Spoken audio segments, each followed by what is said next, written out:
Hola, ¿qué tal amigos? Nosotros somos parte de la banda Villa de San Jerónimo de acá de Ciudad Ixtepec, Oaxaca, y mi compañero Natanael Betanzos, Abdel Betanzos, su servidor Isever Rodríguez. A causa de la contingencia estamos encerrados aquí en la casa siguiendo los protocolos que nos dice el gobierno, y queremos compartirles algo de nuestra música de acá de la región del Istmo para que conozcan y escuchen lo bonito que se toca en mi tierra.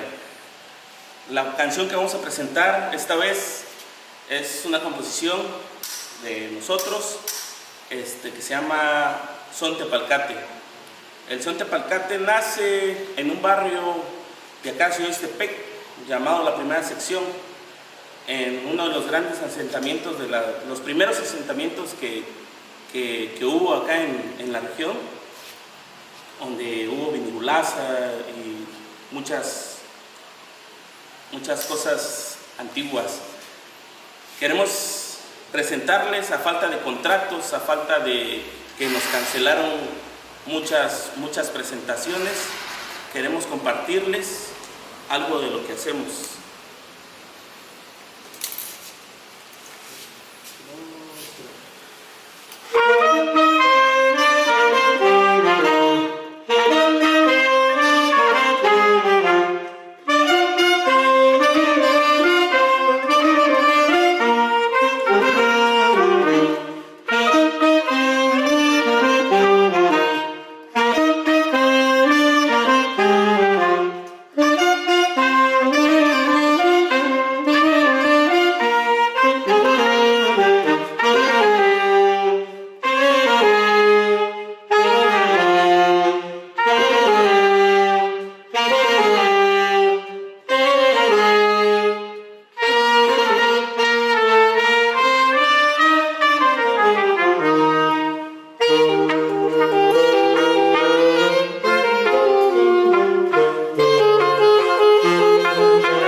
Gobierno de México.